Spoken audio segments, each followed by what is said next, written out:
자, 오늘도 수고 많으셨지요? 각 테이블에서 은혜가 많았을 줄 압니다. 오늘 사도행전 19가 요약하도록 합니다.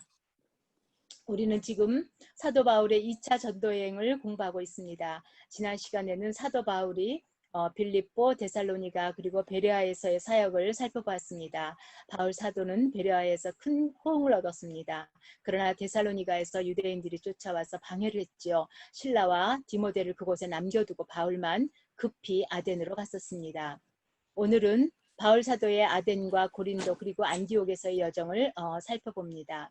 아덴은 우리에게 아테네로 알려져 있지요. 아덴은 스파르타와 함께 도시국가를 이루고 있었습니다. 아테네, 로마와 알렉산드리아가 함께 세계 3대 도시예요. 우리가 잘 알다시피 아테네는 세계 문명의 발상지입니다. 그리고 이 아덴은 신전의 도시로 시랍 신화에 나오는 모든 신전들로 가득한 곳이기도 합니다. 당시에요 300개의 공식화된 우상과 3만여 개의 신상이 있었다고 합니다.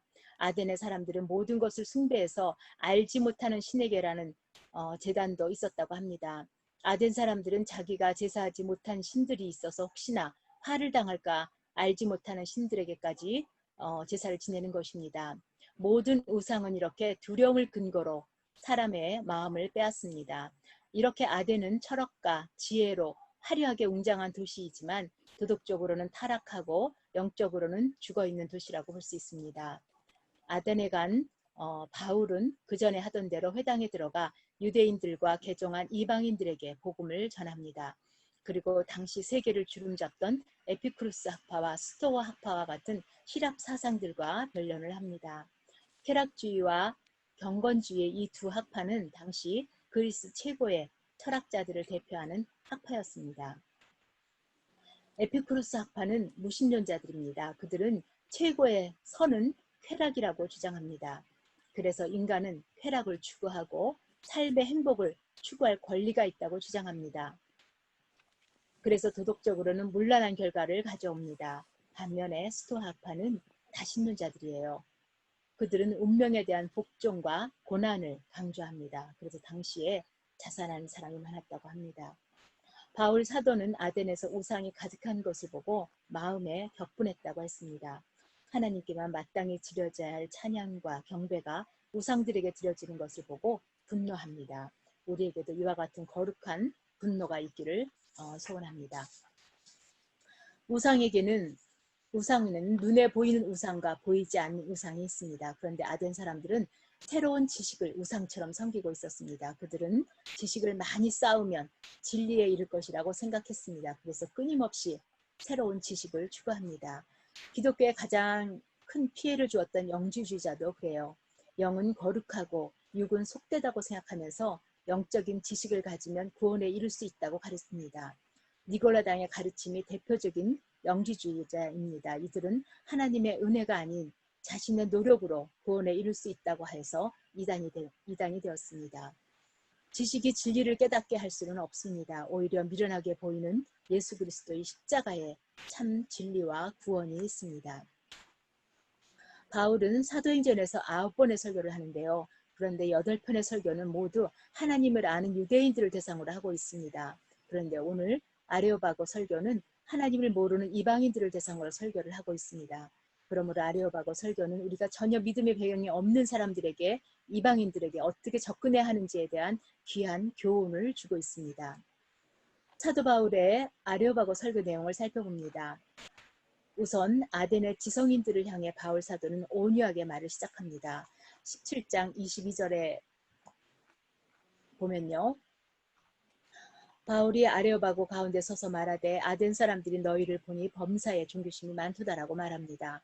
바울 사도는 종교성이 많다고 하며 아덴 사람들이 종교를 향한 열심이 있다고 말합니다. 바울은 먼저 아덴 사람들의 종교성을 인정하므로 그들의 마음의 문을 열어갑니다. 그들이 알지 못하는 신에게라는 문구를 보면서 그 알지 못하는 신이 누구인지 곧 진정한 신이 누구인지 가르쳐주겠다고 말합니다. 바울은 이렇게 그들의 지적인 호기심을 기초로 복음의 전파를 시작합니다. 그리고 바울 사도는 아덴 사람들이 알지 못하는 신이 온 우주를 창조하신 하나님임을 설명합니다. 하나님은 온 우주를 창조하시고 만물을 다스리시는 창조주이십니다. 그 하나님이 인류의 모든 족속을 한 혈통으로 만드시고 또 그들의 연대와 거주의 경계를 정하셨다고 소개합니다. 이것은 하나님 안에서 한 형제됨을 통해서 아덴 사람들의 마음의 문을 열어가고자 하는 바울의 전략으로도 볼 수 있습니다. 그리고 그 하나님은 심판날을 정하시고 죽은 자를 살림으로 모든 사람에게 증거를 주셨습니다. 이제 하나님은 모두 회개하라고 하십니다. 심판이 가까워졌기 때문입니다. 또 바울은 아레오바고 설교에서 구약을 인용하지 않습니다. 예수님에 대한 직접적인 언급도 하나도 없습니다. 만유에 창조하신 하나님으로부터 시작해서 심판자이신 하나님으로 끝을 맺고 있습니다. 이제 바울의 아덴에서의 복음 전도에 대한 반응을 살펴봅니다. 바울의 복음을 듣고 어떤 이들은 그를 경멸하여 이 말장이가 무슨 말을 하고자 하느냐고 비난을 합니다. 그리고 또 다른 사람들은 또 다른 이방신을 전하는 사람인가 하고 생각합니다. 왜냐하면 바울이 육체의 부활을 전하는데 그들의 철학에는 부활을 가리키는 철학이 없기 때문입니다. 그들은 호기심에 내가 말하는 이 새로운 가르침이 무엇인지 우리가 알 수 있겠느냐고 묻습니다. 그리고 또 몇 사람은 바울의 설교를 듣고 믿는 사람들도 있었습니다. 당시 역사를 보면 바울의 전도로 인해서 에피쿠루스 학파와 스토아 학파에 어떤 영향을 주었다는 기록은 없습니다. 그러나 2000년 지난 지금 그들의 가르침은 사라졌지만 바울이 전한 복음은 지금도 많은 열매를 맺고 있습니다. 이제 바울은 아덴의 사역을 마치고 고린도로 갑니다. 고린도는 당시 상업의 중심지이고 음란으로 가득 찬 환락의 도시입니다. 아프로디테 신전에는 1000명 이상의 창녀들이 있었다고 해요. 바울은 로마서 1장 21절 이후에 고린도의 타락을 이렇게 표현하고 있습니다. 하나님을 알되 하나님을 영화롭게도 아니하며 감사하지도 아니하고 오히려 그 생각이 허망하여지며 미련한 마음이 어두워졌나니 스스로 지혜 있다 하나 어리석게 되어 썩어지지 아니하는 하나님의 영광을 썩어질 사람과 새와 짐승과 기어다니는 동물 모양의 우상으로 바꿨느니라. 그러므로 하나님께서 그들을 마음의 정욕대로 더러움에 내버려 두사 그들의 몸을 서로 욕되게 하게 하셨으니 이는 그들이 하나님의 진리를 거짓 것으로 바꾸어 피조물을 조물주보다 더 경배하고 섬겼다고 이렇게 설명을 하고 있습니다. 바울 사도의 고린도 사역을 살펴봅니다. 바울 사도는 늘 하던 대로 회당을 찾아 유대인들에게 복음을 전합니다. 바울은 안식일마다 회당에서 예수는 그리스도라고 힘있게 증거합니다. 바울이 하나님 말씀에 붙잡혀 힘있게 복음을 전할 수 있었던 것은 실라와 디모데가 돌아와 힘이 되었기 때문입니다. 실라와 디모데는 교회가 든든히 서가는 교회 성도들의 기쁜 소식과 함께 후원금도 가져왔습니다. 하나님은 이 모든 일을 통해 바울을 격려하십니다. 고린도 후서 11장 9절에서 보면요. 또 내가 너희와 함께 있을 때 비용이 부족하였을 때 아무에게도 너를 끼우치지 아니하였음은 마게도니아에서 온 형제들이 나의 부족한 것을 보충하였습니다. 내가 모든 일에 너희에게 폐를 끼치지 않기 위하여 스스로 조심하였고 또 조심하리라고 되어 있습니다. 바울 일행은 고린도에서도 유대인들로부터 강한 반발을 받습니다. 그러자 바울 일행은 이방인들에게로 가기로 합니다. 그때 하나님께서 찾아오셔서 바울에게 말씀하십니다. 사도행전 18장 9절 말씀입니다. 밤에 주께서 환상 가운데 바울에게 말씀하시되 두려워하지 말며 침묵하지 말고 말하라. 내가 너와 함께 있으며 어떤 사람도 너를 대적하여 해롭게 할 자가 없을 것이니 이는 이 성중에 내 백성이 많음이라 하시더라. 하나님은 이곳에서 하나님 말씀을 들어야 할 많은 사람이 예비되었음을 알려주셨습니다. 바울의 일행은 그 말씀에 순종합니다. 그러자 이방인인 디도 유스드라와 회당장 그리스보가 온 집으로 더불어 예수를 믿는 역사가 일어나고 많은 고린도 사람들이 믿고 침례를 받았습니다. 바울은 고린도에서 1년 6개월을 머뭅니다. 고린도는 1, 2차 전도여행을 통해서 바울이 가장 오랫동안 머문 도시입니다. 이곳에서 바울은 평생 동역자인 브리스길라와 아굴라 부부를 만납니다. 이들은 유대인으로 바울과 비슷한 시기에 로마에서 박해를 피해서 고린도로 왔었습니다.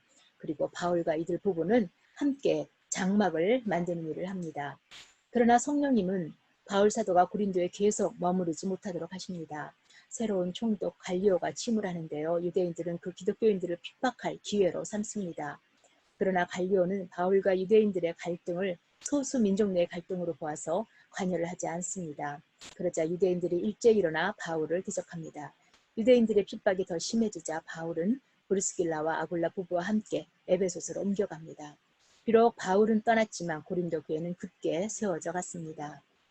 오늘 본문에서 보면요. 바울 일행이 고린도에서 복음을 전하는 일이 어려워 떠나고자 하지요. 이때 하나님께서 환상으로 말씀하셨습니다. 바울 일행이 그 말씀에 순종함으로 얻게 된 열매가 바로 고린도 교회입니다. 어려움이 있을 때 포기하지 않고 그 어려움보다 크신 하나님을 의지해서 순종함으로 풍성한 열매가 넘치는 우리 모두가 되기를 소원합니다. 네, 함께 기도하시겠습니다. 하나님 아버지, 오늘도 살아 역사하시는 우리 하나님을 찬양합니다.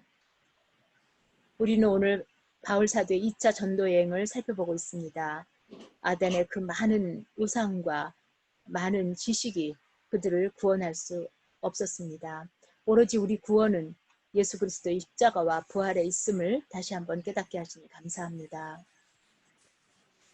하나님, 바울 사도의 아덴 사람들을 향한 설교를 보면서 이방인들을 향한 그 열정과 지혜를 우리가 배우기를 원합니다. 우리는 지금 어려운 팬데믹 기간을 지나고 있습니다. 그러나 이런 때일수록 더욱더 성령 충만하고 복음의 열정을 갖기를 간절히 원합니다. 세상은 날로 어렵지만 세상의 눈으로 바라보지 않고 믿음의 눈으로 세상을 바라볼 수 있게 해주시기를 원합니다. 오늘 각 테이블에 부어주신 은혜로 인해서 감사합니다. 저희가 컵으로 모일 때마다 말씀 가운데 살아계신 하나님을 만나는 성령의 역사가 끊이지 않게 하여 주시기를 간절히 원합니다. 사랑하는 우리 주 예수 그리스도 이름으로 기도했습니다. 아멘.